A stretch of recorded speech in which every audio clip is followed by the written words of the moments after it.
All right, so you've given me a perfect lane through Gamergate to talk about probably your other favorite thing to talk about, or at least maybe your most controversial thing to talk about, which is feminism.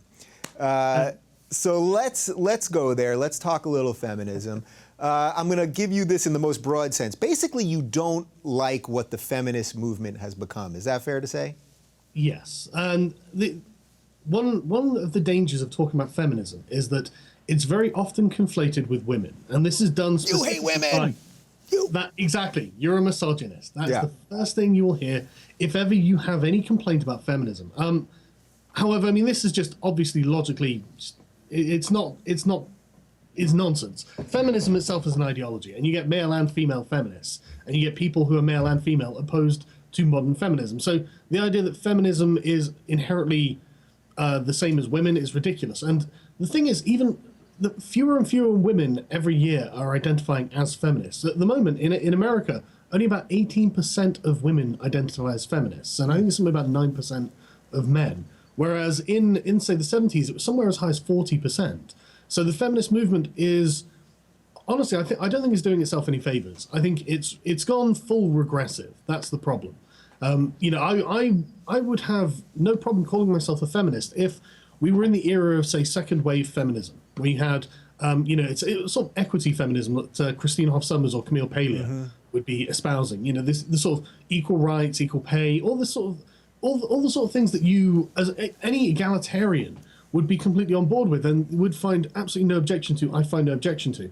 But my problem is when we start getting into the realms of, well, I mean, shaming language for a start. You're a misogynist, you're this, you're that, you're the other, when you have any objection, and quotas or anything like this, you know, and then you get into the sort of conspiracy theories, patriarchy theory, you know, and then it becomes intersectional. So now it involves race and transsexuals and homosexuals, and now it's a kyriarchy. This is an interlinking series of oppressions and privileges, and really you realize that what you're regurgitating is Marxist rhetoric.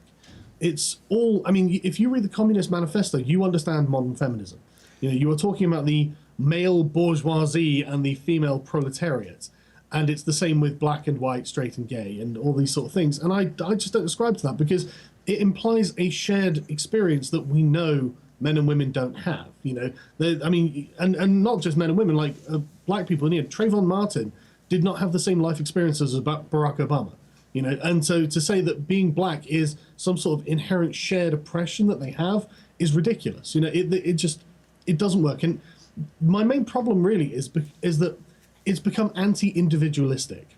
I mean, you get famous feminists like Anita Sarkeesian who will literally say things like, individual women's choices don't count. What matters is feminism, or the great, you know, something for the greater good of feminism, something like that. I can't remember exactly how the quote goes, but it was just one of those things where it's just like, okay, I am so totally against this that I think I would be prepared to fight a civil war against you.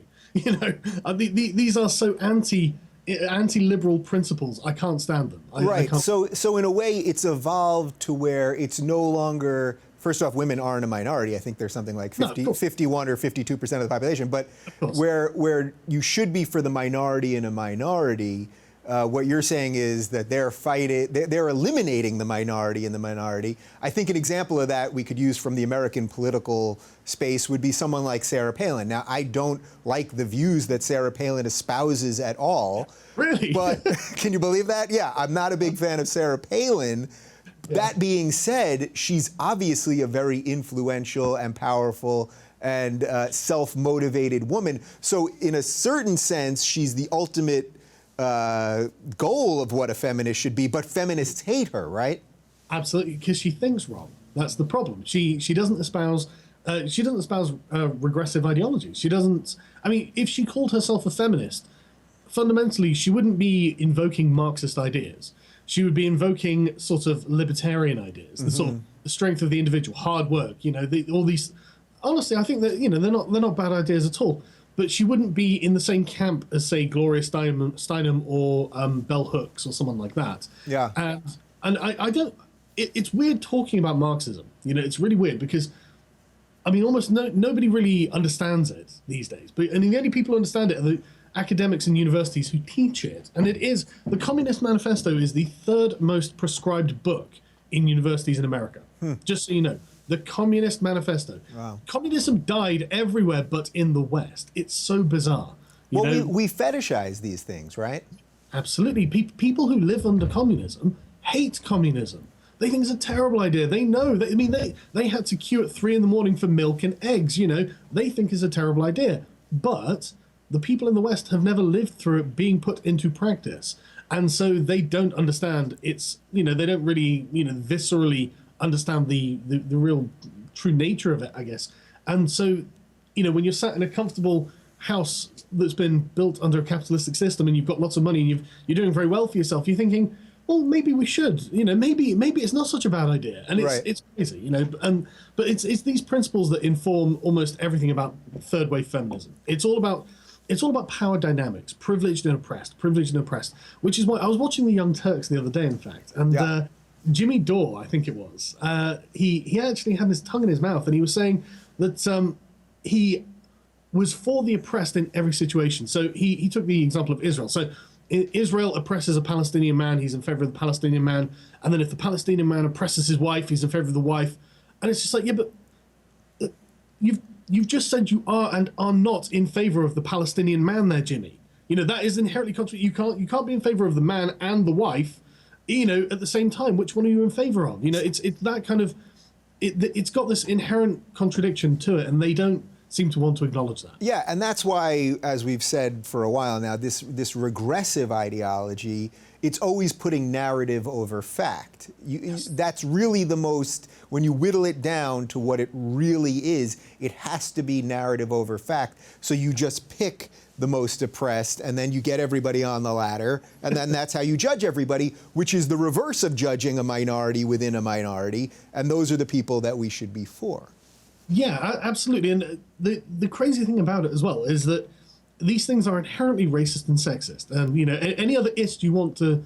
But the problem is that normally when people think, oh, you're being a racist, you think you're being a racist to the oppressed, if that's what you want to call them, the minority who have suffered from racial discrimination in the past, black people, or, you're oppressing women or something like that. But racism and sexism, despite what the regressives will tell you, are not structures or systems of power. They are principles. They are ideas. They are ways of viewing the world. And so you can be racist to white people. You can be sexist to men, and vice versa. And so it's this kind of, and like I say, it's the narrative. They've gone out of the way to redefine a bunch of words, and then they have cherry-picked data points to arrive at a nice location where they can say, you as a white man are not now allowed to speak. Why? Because you're a white man. And they will literally turn around and tell you that that is not racist and sexist. I think it's amazing you give them enough credit to say they've picked these data points, because I think in most cases they haven't even gone that far. You're giving them the benefit of the doubt that I can no longer give them. But we started here on feminism, so let's not go too far. But that's the interesting thing, that every time I'm talking about all this stuff, we realize how there's this interlinked theme between Gamergate, between feminism, all of this stuff. So. As far as feminism, I saw an interesting video that you did where you took the 3 types of what you said were the 3 types of male feminists. And I thought it was really interesting because I defend women. I believe women should be equal, and that's pretty much it. So anyone can define me however they want. But I thought the way you broke these 3 type of men down was pretty interesting. Can you do that for us? Oh God, it was a while ago I did that video. I can't really remember it now. Okay, so yeah, it's basically about self-interest, I think. You get men who are, they want to be rewarded for doing something heroic and protective. And I think that Cenk might fall into this category, where he's a big guy. He's not, he himself, this chap doesn't have any particular fears for his own physical security, and so he thinks, I'm going to use my physical presence to protect women because that would be a laudable thing to do, and it would be, except that they're doing it for their own self-interest. They're doing it for their own their own personal feelings. So at the end of the day, this is a guy who basically wants to get laid. In a lot of respects. I don't want to put it that way, but yeah, it kind of is. It's and the thing is, it's not necessarily getting laid either. A lot of it is just for just for the sort of emotional reward, because like a social cred. Yeah, and just to get the pat on the head, it's that kind of to feel good about themselves, but it requires permission from someone else. In this case, being a woman. And the thing is, you end up getting really sort of really unhealthy dynamics, because you'll find women who are looking for men to do things for them, and you will find men who are looking to do things for women, and you will get this kind of feedback loop where they'll reinforce each other. This guy stands up for this woman who is using him to fight her battles, and so this guy ends up fighting battles that aren't his battles, but are being reinforced constantly by. And again, this is not like all women. In fact, most women are not like this, but you will.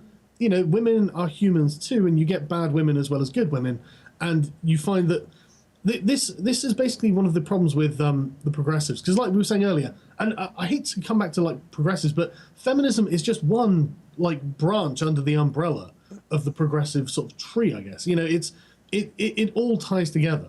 But you, like you said, you get most people and they think they're doing it for the right reasons. They think, well, I'm a good person, I need to be helping women and minorities and gays and trans and whatever.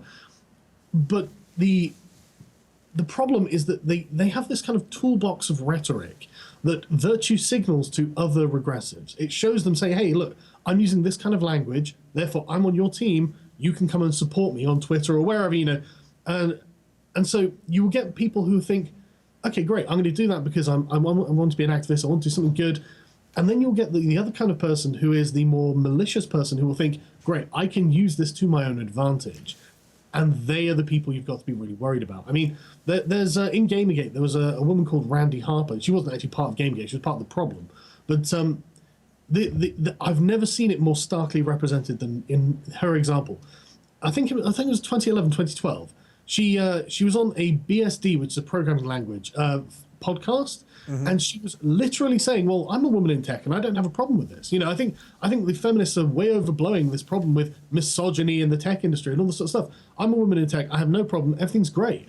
And lo and behold, 2 years later, when it's shown to be a profitable business model, she is literally on Twitter saying, I'm an oppressed woman in tech, I need your money, give me money every month through Patreon. And also, and it just the complete polar opposite of what you were saying before. And it's like, really, so either the industry has become massively sexist overnight, right, or you found a way to profit, and so this is sort of something we could find with any movement. So I don't think you're saying this, but that this isn't specific to feminism. Any movement's going to have its people who are doing it with the right intentions. It's going to have the people that are being guilted into it. It's going to have the people that are being tricked into it. It's going to have the people that can profit from it. Every single movement, and you're just using feminism as one example. I don't want people to say, well, you see, he's trying to muck up what feminism is or something to that effect. Yeah, no. You're right. This is, and again, it's not necessarily feminism, because feminism is just a subsection of the social justice movement. You've got they call it intersectionalism, which is like there's a reason. Bell Hooks describes it as the white supremacist capitalist patriarchy, and that's a surprising. You are a supporter of the white supremacist capitalist patriarchy, Dave. Yeah. So, and in fact, I actively propagate it. I'm a terrible person. But no, but basically what this encompasses is the dynamics between black people and white people and the white supremacy. The capitalism is the poor and the rich, and the patriarchy being men and women. I think they probably have terms for gay and straight and trans and cis, but I'm not familiar with them off the top of my head. But this is the point. It's they have this toolbox of terms, and they have a big academic backing. All of this comes from academia. All of it. This has all been, and people think, oh, this is coming from Tumblr. It's like, no, Tumblr is the outgrowth of this cancer. This is it coming to the surface in popular culture. This all comes from sort of, the brightly lit halls of academia, where they start with a premise, they confirm their biases, they peer review their own papers between feminists, and then they carry on building from that until they've got to the point where they will, and like I said, the redefinition of things, the reason regressives are so dangerous is, of course, as you said, with every movement, you're going to get people who are profiteering, you're going to get people doing it for their own selfish reasons, but I can't think of any movement that legitimately has an excuse to be malevolent to people for any good reason. Almost every single one, like the Christians will love your neighbor as yourself, and like, for individualists, individual rights and representative democracy, everyone gets to be treated in a universal manner, the brotherhood of man, all that sort of thing. Whereas these people have something different. They actually have, and I can't remember which feminist it is that I'm quoting when they say this. I think it's Andrea Dawkins when they say that women have the right to hate their oppressors. Now, this is, for me, a particularly scary aspect of it.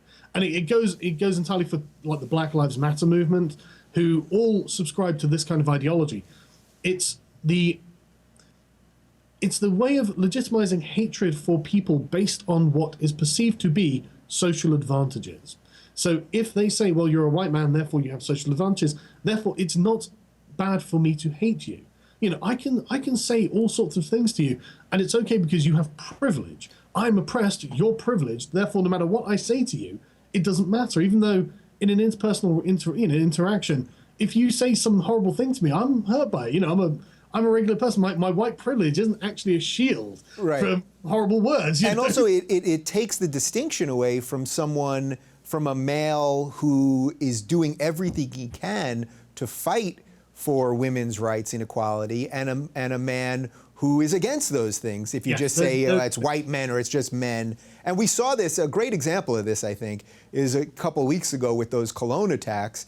And I saw all these feminists writing articles and tweeting saying this isn't a migrant problem, this isn't a religion problem. They were doing everything to get it away from the identity of the specific people who did this and this is a male problem. This is crazy. This is actually crazy. It's insane. What happened in Cologne was something called Taharush Gamir, which is just Arabic for group assault or sexual assault. And it's something that happens, I think the first instance of it was originally recorded in the 50s, but I guess it kind of wasn't something that really came to the surface until about 2011 in the Egyptian Arab Spring, where I think it was a CNN journalist was basically surrounded by a group of guys in Cairo and then molested and, forcibly molested by, gangs of men. And this happened on New Year's Eve all across Europe. It happened in Stockholm, Helsinki, or it attempted to, in multiple German cities. And it was, the police chief literally said, nothing like this has ever happened before. And so when feminists say, well, this is just men, we know that's wrong. We know that's wrong. We know that it is probably tied to retrograde attitudes towards women coming from the Islamic world. I'm not saying every Muslim or anything like that, but, you can't go to the Islamic world and look around and see how things are and say that women are treated the same there as they are here. Right. So that's a perfect segue to this feminist and Islamist video that you had mirrored. Who was the guy that originally created the video? Right. The video was originally done by a small YouTuber called Sci-10 Atheist. Okay, so he created this cartoon video, and it's a song, and it's basically a feminist and an Islamist singing together about why they sort of see the world in the same way. That was the thrust of it. And I saw the video, and before all hell broke loose about it, before Richard Dawkins retweeted it, I saw it, and I thought it was pretty brilliant. It's a great satirical takedown of this regressive nonsense. Now, I didn't realize at the time that apparently the female character playing the piano, apparently that was actually based off a real person, right? I didn't know that at the time. So's the Islamist. The Islamist is a YouTuber called Dawa Man, who he runs around proclaiming Islamism, saying that everyone should bow to Islam and all that sort of thing. So it wasn't victimizing anyone in particular. I mean, these are parodies of individuals, but they're individuals who have become famous because of their terrible ideas and attitudes. Right. So go ahead. Yeah, and I mean, I would love to say that I wrote it or something, but I didn't. I literally emailed the guy and said, look, I really like your channel. I want to help promote you. Do me a piece of unique content that I can put on my channel and link back to you. And so he sent me this video, and I put it up. And all hell broke loose when Richard Dawkins retweeted it. So basically, all Dawkins did was retweet this, and suddenly his Twitter feed blew up, and he was deplatformed from a speaking event at the NECSS, I think it's the Northeast Conference of Secular Skeptics and Secularism, something close to that. He was deplatformed from it, They deplatformed him without even telling him. There wasn't even a phone call. They didn't ask for an explanation. He then... They made a public statement to virtue signal. That's the important thing. They were telling other regressives, look, you know, we're deplatforming him because he has done something transgressive to us, you know, and we want to show everyone else we're at the front saying, look, you know, oh, this is a terrible thing. The irony being, Richard Dawkins was probably a big draw for that place, you know. I mean, of course, they might get 300 or 400 people there, but Richard Dawkins has millions of followers. You know, he's doing them a favor. So they've kind of shot themselves in the foot, and they've just made themselves look really intolerant, because his original tweet was, obviously, as a feminist myself, this doesn't apply to all feminists, but there is definitely a pernicious minority. And lo and behold, the pernicious minority rose up and, you know, got in his face. And it's like, okay, well, you're just proving the point of the video. Right. So you're literally proving the point of the video. You're literally proving that these two groups, for all the wrong reasons, have become partners. That there's one ideology that feminists, unfortunately, or some degree of feminists, seem to be okay with, and it's the same ideology that would do the worst to women. Yes. It's hard to believe that even as I'm saying it, I'm thinking this is completely bonkers. It absolutely is bonkers, and without intersectionalism, it doesn't make any sense at all. You know, but when, again, you've got to think intersectionally, so you think, right, white person, brown person, then man, woman, you know, and so, okay, what the question is, what is the most oppressive thing? So a man oppressing a woman, that's quite bad, but a white person oppressing a brown person, that's much worse. And therefore now we're talking about a bunch of brown people being oppressed by a bunch of white people, and so the fact that men and women are oppressing each other, brown men are oppressing white women, that's not so important. The important bit is the skin color above the sex, which I'm genuinely surprised at. I thought feminists would go the other way. I thought that they would be more concerned about men oppressing women than brown people being oppressed by white people, but apparently they're not. Yeah, apparently they're not. So in your estimation then, knowing the way the feminist movement has evolved, and obviously I've had Christina Hoff Sommers on the show, and I've talked to her about some of this stuff, what would you say is the best, if you just want true equality for the sexes, you're married to a woman, you like women, you know what I mean? You're a heterosexual guy that likes women, right? What would you say is the best way for men and for women, for anyone that cares about the ideas of feminism, to go out and act on those ideas? I mean, honestly, I think one of the problems that feminism has now, modern feminism has, is it's run out of dragons to slay. You know, I mean, men and women have complete legal equality. I can't think of it. Whenever a feminist is challenging you to say, oh, you know, the men are oppressing women, ask them what legal rights men have over women. They can't name one. There just aren't any. And so we're at the point now where, I mean, I don't know what more needs to be done. We seem to be living in quite stable liberal democracies where merit matters. I mean, obviously in everything, it is a lot of what it is who you know rather than what you know, but merit still matters. You know, you can't just hire someone for their arbitrary characteristics if they can't do the job. I mean, no one thinks that. So, I mean, personally, I just think don't make judgments based on race or gender or, you know, or transgenderism or, you know, or homosexuality or anything like that. These characteristics that generally aren't very useful to judge people on. I mean, you know, your being a white man doesn't in any way inform how good an interviewer you are. You know, I'm not watching you because you're a white man. I'm watching you because I like the guests you have on. I like what the questions you ask. I like the answers you get out of them. You know, none of that has anything to do with you being white or male or straight or gay or anything like this. They're completely pointless and arbitrary characteristics that don't really apply. Right. So really all we have to do is just keep hammering the point home, right? If we're... Yep.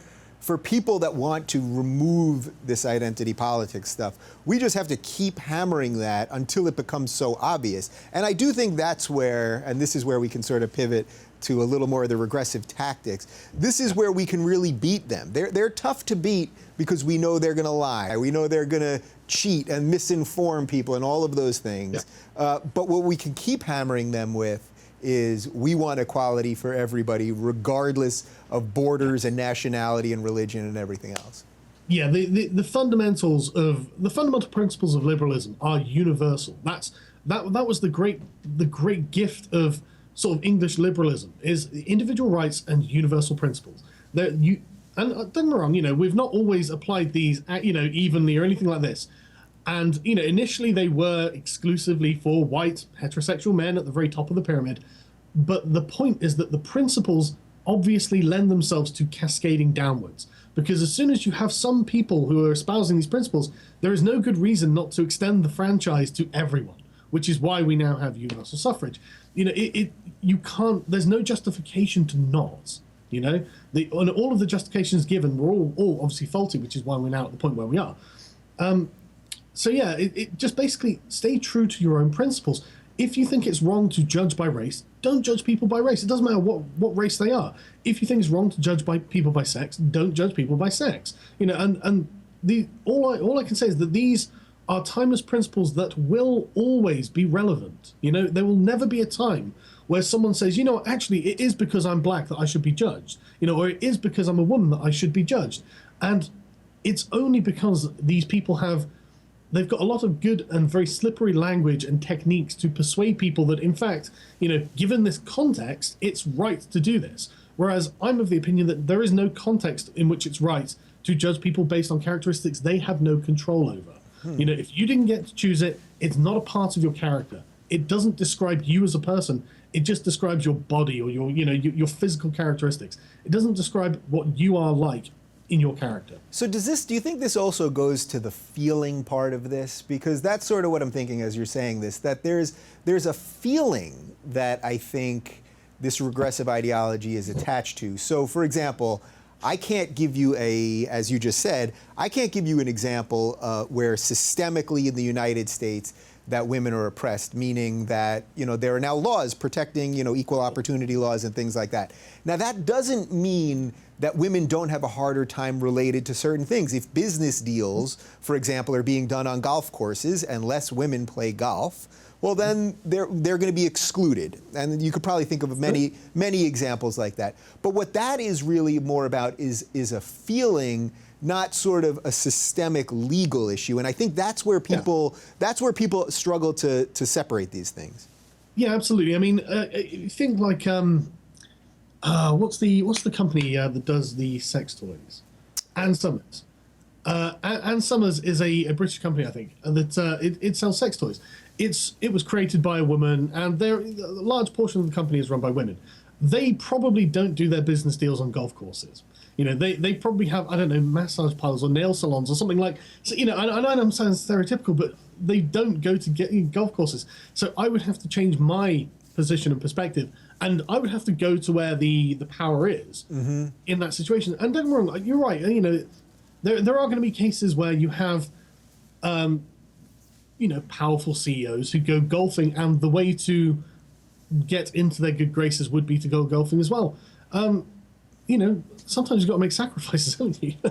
I personally hate golfing. Yeah. But if I wanted to be the CEO of this company or I want to work my way up the ladder, I would take up golfing. It doesn't matter about your gender. It matters about how well you golf, Yeah. So, like I said, it's not a perfect system either, but it's better than the alternative, because one thing that people always forget about quotas is as soon as you start discriminating in favor of someone because of skin color, sex, ethnicity, whatever, you are also discriminating against people on those very same categories. If you say, right, we've got a position here and we need to hire a black woman, then you are excluding people on the basis of their race and sex. So I can't agree with that. I think that's wrong.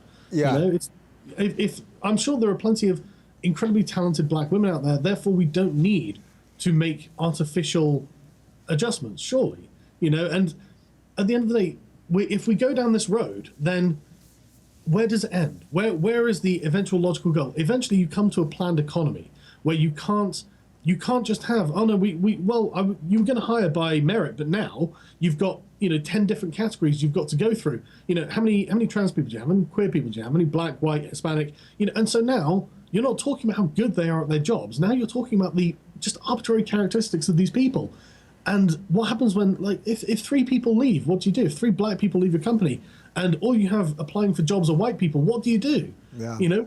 You're in a position where it's ridiculous. Yeah, it's really crazy. It's almost like the quest for equality is being played sort of on an unequal playing field, and that just makes everybody kind of nuts. Well, I think Nietzsche really did have it right when he was saying that, be careful when you're battling monsters, because when you stare long into the abyss also stares into you. You know, and if you stare long into the sort of regressive mindset of the world is terribly uneven, it's unequal, there are no opportunities for anyone, there's no end. We need to do anything we can to help them, then everything becomes justified. You know, it doesn't matter whose rights you trample on, you're doing it for the greater good. And that's what really is scary.